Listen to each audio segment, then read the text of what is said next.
Señor, muchas gracias por estar aquí. Muchas gracias, Señor, porque no solo estás, sino que nos hablas.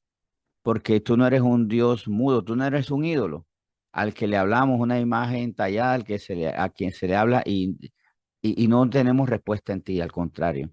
Tenemos respuesta porque tú nos enseñas las cosas, porque nos da una sabiduría muy especial, porque no solo nos da esa sabiduría, sino que ejecutas obra porque tus obras son importantes porque hay cosas que humanamente no podemos hacer. Pero la sabiduría es importante para entender tus obras, para comprender qué estás haciendo. Y cuando comprendemos lo que tú haces, primero podemos dar testimonio que tú haces. O sea, cuando somos sabios, somos justos, porque quien es sabio, entendiendo como principio la sabiduría, el temor de Dios, el saber que tú eres poderoso, que tú eres majestuoso y que tú eres efectivo cuando actúas, nada puede prevalecer. Tu efecto es arrollador, Señor, y por eso, por la sabiduría, podemos dar testimonio de tu obra. Pero también por la sabiduría, no solo reconocemos tu obra, sino preservamos tu obra porque la bendición malentendida es dañina. La bendición malentendida se convierte en maldición y esto lo comprendemos incluso en las escrituras cuando con la sabiduría que tú nos das nos llevas a entender, por ejemplo, lo que pasó a Israel. ¿Cuántas bendiciones ellos las pervirtieron? Como, como hace poco estaba estudiando, Señor, el pasmoso caso del becerro de oro que se hizo en el desierto. Con oro que había sido el resultado de la bendición que tú habías puesto en el pueblo de Israel, porque el pueblo de Israel había atesorado mucho oro de manos de los mismos egipcios, de las familias egipcias antes de partir, que ellos mismos se lo dieron porque tú no los pusiste a robar. Como tú mismo pusiste en el corazón de los egipcios antes de partir, darles un tesoro, mucho oro, muchas prendas, mucha posesión, así como si fuera la reserva de la moneda en estos tiempos, ¿no? Para que ellos fueran ricos y cómo esa bendición la convirtieron en maldición. Por eso es que necesitamos ser sabios para saber qué tú estás haciendo, pero también, Señor, para comprender no solo que tú estás haciendo, sino para también comprender y disfrutar que, en efecto, Señor, tenemos que preservar con nuestra santidad lo que tú nos das. ¿Cuántas personas han sido bendecidas con un matrimonio y dañan ese matrimonio por la falta de santidad, una santidad que corresponde a la tuya, a tu mano santa cuando dio, porque tu mano fue santa cuando dio? Nuestras manos deben ser santas para recibir y nuestras manos deben ser santas para conservar. Asimismo, Señor, ¿cuántas personas han tenido hijos y han convertido esos hijos en el objeto de su distracción de Dios? Entonces ya no te busco porque mi alegría está en mis hijos. Y con eso me hago daño a mí mismo porque me olvido de ti y también le hago daño a mis hijos porque quiero amar a mis hijos, pero al no tenerte presente a ti, no se los presento a mis hijos. O se los presento de forma ya costumbrista, tal vez por teoría, por inercia, pero como no hay testimonio de tu presencia en mi vida porque me ha alejado de ti, nuestros hijos terminan viendo a un Dios que no es. Inefectivo, ineficiente, pero no porque tú eres Dios inefectivo, ineficiente, no porque tu mano no tiene poder, sino porque tu poder no está a favor de los corazones imperfectos. Entonces, por nuestra falta de llenura, de convicción, de andar en el Espíritu, te mostramos a ti como un Dios deficiente y eso es muy lamentable, eso es muy triste, Señor. Por eso también, Señor, no podemos permitir que las cosas que tú nos das, por ejemplo, el caso de los hijos, que nos distraemos por eso, los tesoros, el dinero, el buen trabajo, nos distraigan de ti. Perdónanos porque eso es actuar como necios.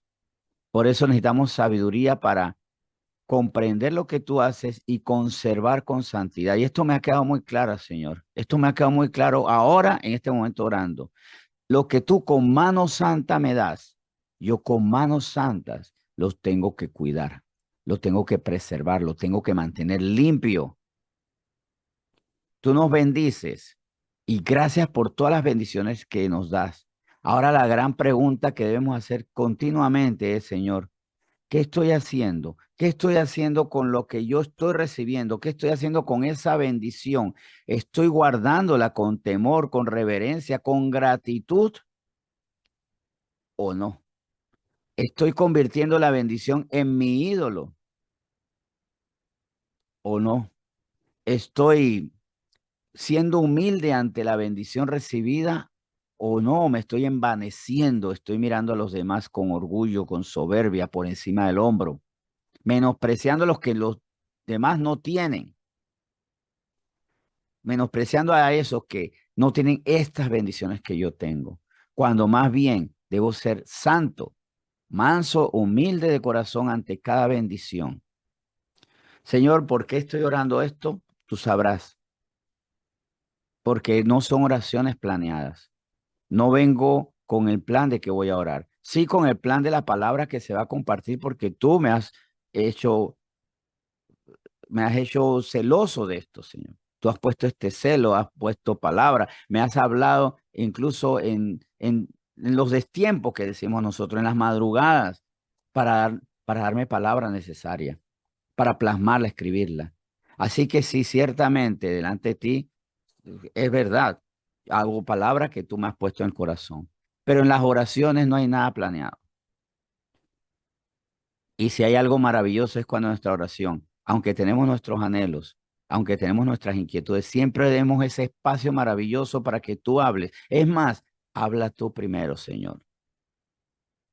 Tú conoces nuestras necesidades y la oración más que es para que tú te enteres, es para que nosotros conozcamos qué tú piensas acerca de nuestras necesidades, de nuestros anhelos, para ser corregidos en lo que pedimos, para entender el propósito de lo que recibimos, porque también muchas veces no nos dices que no en las oraciones, si no nos indicas, eso que pides está bien, pero tienes que comprender para qué. Está bien que pidas matrimonio, pero ahora vas a entender por qué. Yo quiero que tú te cases, hijo mío, que el querer no es tuyo nada más, pero quiero que te cases por las razones adecuadas. No es un pecado pedir a aquella pareja por el bebé que quieren tener. Más bien en la oración tú nos puedes decir no todavía. Tal vez no puedes decir que no también, pero también nos puedes decir comprendan para qué van a tener hijos. Porque si lo reciben ya, lo van a convertir en su ídolo y van a dejar que la distracción los desvíe, que el niño se vuelva ídolo, distracción, consumir toda su atención.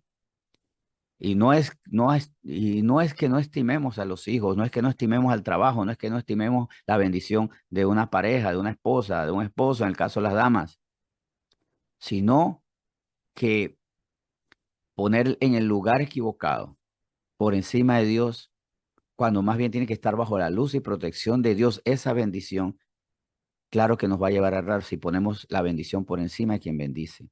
Pongamos cada bendición bajo tu luz protectora, bajo tu mano protectora, bajo tu santidad y que nosotros imitando tu santidad, siendo santo como tú eres santo, preservemos esa bendición. Y más porque algunas de esas bendiciones, sí hay bendiciones que no tienen pensamientos, el dinero no tiene pensamientos, pero hay bendiciones que han llegado a nuestra vida que tienen pensamientos, tienen sentimientos, tienen necesidades. Y es muy triste que las bendiciones que son esas personas que llegan a nuestra vida, nosotros les dañemos sus pensamientos porque estamos desapegados a ti. Que les dañemos sus sentimientos porque por estar en ese desapego a ti, entonces actuemos con nuestra carne. Que nuestra carne gobierne y esas bendiciones llegan a nuestra vida y nosotros comenzamos a herirlas, comenzamos a ofenderlas, comenzamos a deprimirlas, a encolerizarlas. Por eso es que debemos poner a las bendiciones en el lugar justo, necesario. Señor, ¿dónde estamos poniéndote a ti y dónde ponemos esas bendiciones? La sabiduría que viene de lo alto nos lleva a distinguir incluso, porque esto ha pasado hasta con gente muy fiel a ti, que en un momento dado se dan cuenta que han perdido el norte, que han perdido el centro. Se les ha olvidado dónde colocar cada cosa. Perdónanos, Señor, por eso. Y más bien, lo que yo quiero y lo que yo sé que tú quieres es que seamos sabios en todo momento, en toda ocasión. Por eso hoy, Señor, bendecimos la sabiduría que tú nos quieres dar con tu palabra. Bendícenos llenándonos de tu palabra bendita y sobre todo danos corazones competentes para recibir tu palabra. Para ese propósito y con ese fin, entonces te pedimos, llénanos de tu sabiduría y también satúranos de tu humildad, que seamos sabios y humildes como tú para recibir tu sabia y pura palabra con prontitud y de forma activa, para no ser solamente oidores, sino hacedores de tu palabra. Señor, gracias por lo que hoy nos vas a enseñar, palabra que bendecimos desde ya en nombre de Jesús. Amén. Amén y muy buenos días. Muchas gracias. Y hoy a, a ustedes que están conectados y a los que van a ver esto luego, porque se está grabando este mensaje, les queremos fortalecer con esta palabra que es un desafío maravilloso. ¿Sabe cuál es el desafío de hoy? Terminar con los miedos para siempre. De hecho, este es el título. Así hemos titulado este tema de hoy. Déjeme aquí extenderlo esto un poquito, estirar un poquito la pantalla aquí, porque me parece muy interesante que tengamos clara esta palabra. Terminar con los miedos para siempre. Y les cuento que hay algo que a mí me ocurre en las mañanas. Cuando uno todavía está como atontado, y yo creo que cuando uno está atontado, que no está muy claro, es cuando las mentiras se posan en uno. Por ejemplo, esa mentirita que se posa cuando uno está atontado, ay, todavía puedo seguir durmiendo, todavía puedo seguir durmiendo. Y después la verdad te dice, no, despiértate, tienes que ir a trabajar. Eh, Entonces, esas mentiritas que lo agarran uno atontado, lo pueden afectar. Y unas mentiritas que a veces me afecta a mí es que estoy como desprotegido y me levanto con ciertos temores. Muchas veces me levanto un poquito como con cierto desasosiego, con cierto temor, con una sensación de indefensión, o sea, muy grande. ¿Y qué hago yo? Recordar las cosas que son necesarias para recordar. En Salmo 56, mira, hay un versículo de Salmo 56, capítulo 3, que me ubica en ese momento del día donde yo tengo temor.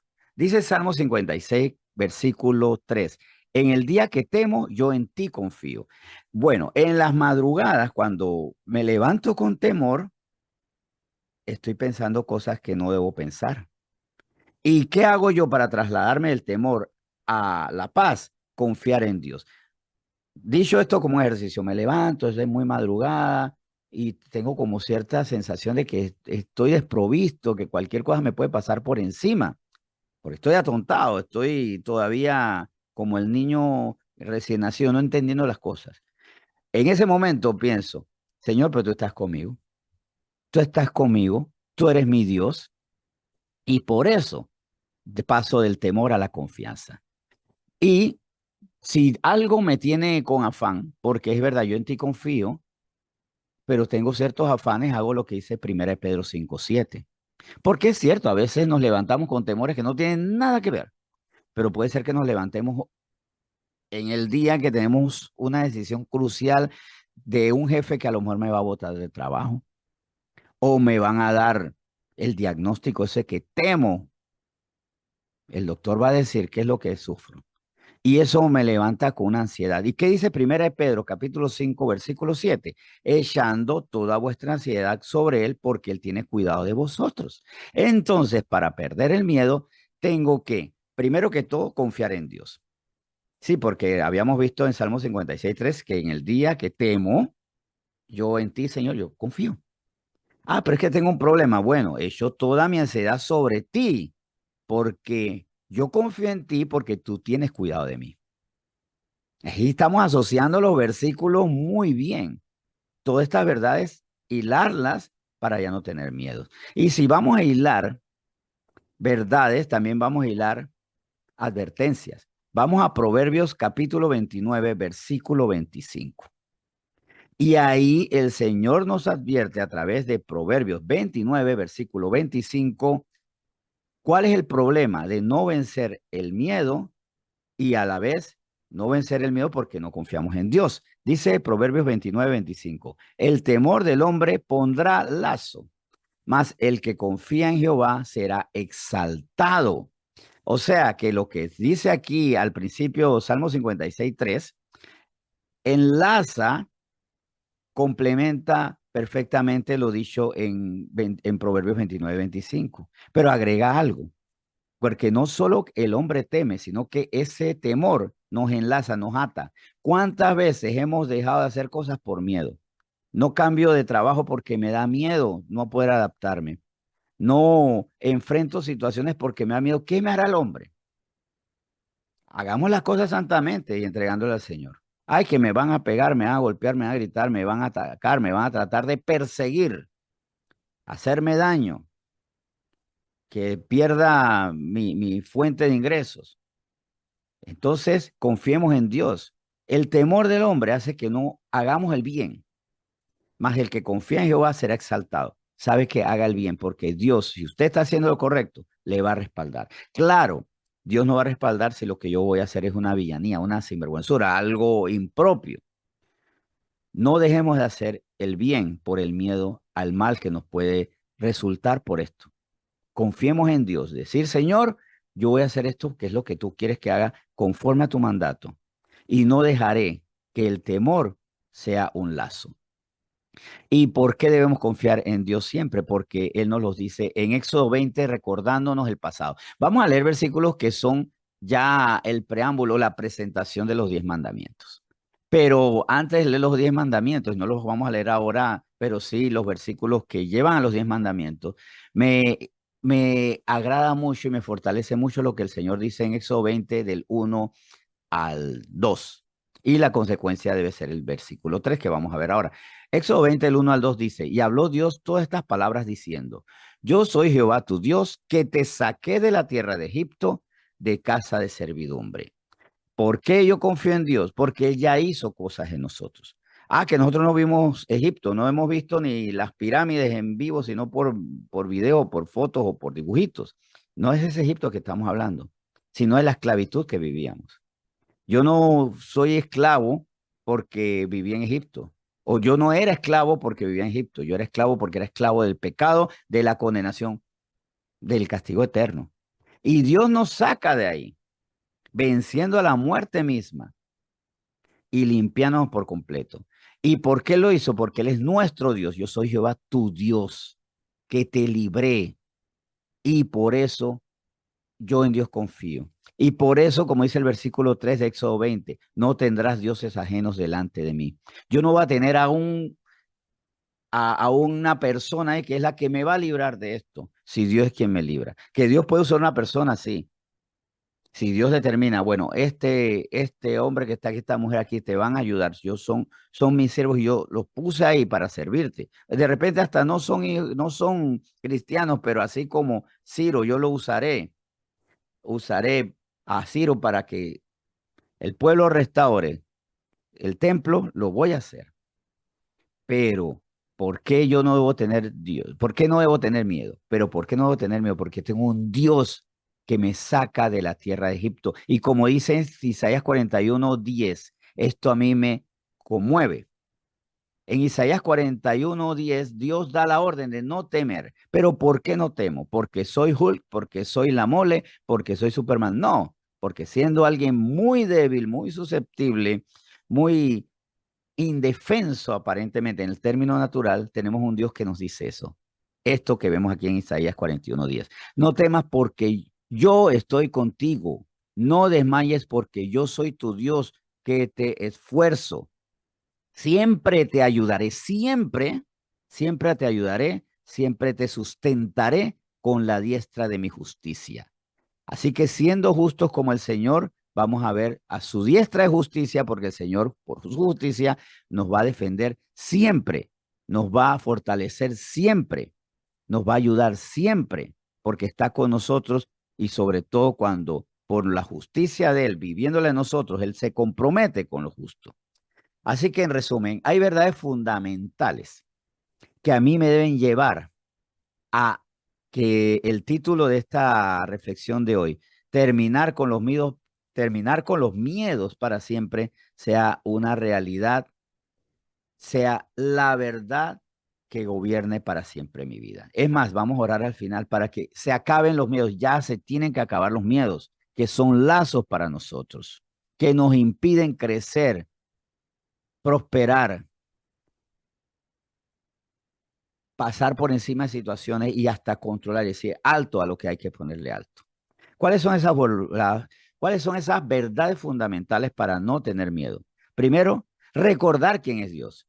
¿Quién es Dios? Bueno, en su palabra dice, yo soy aquel que está contigo, que te esfuerzo, que siempre te ayudaré, que te sustentaré con la diestra de mi justicia.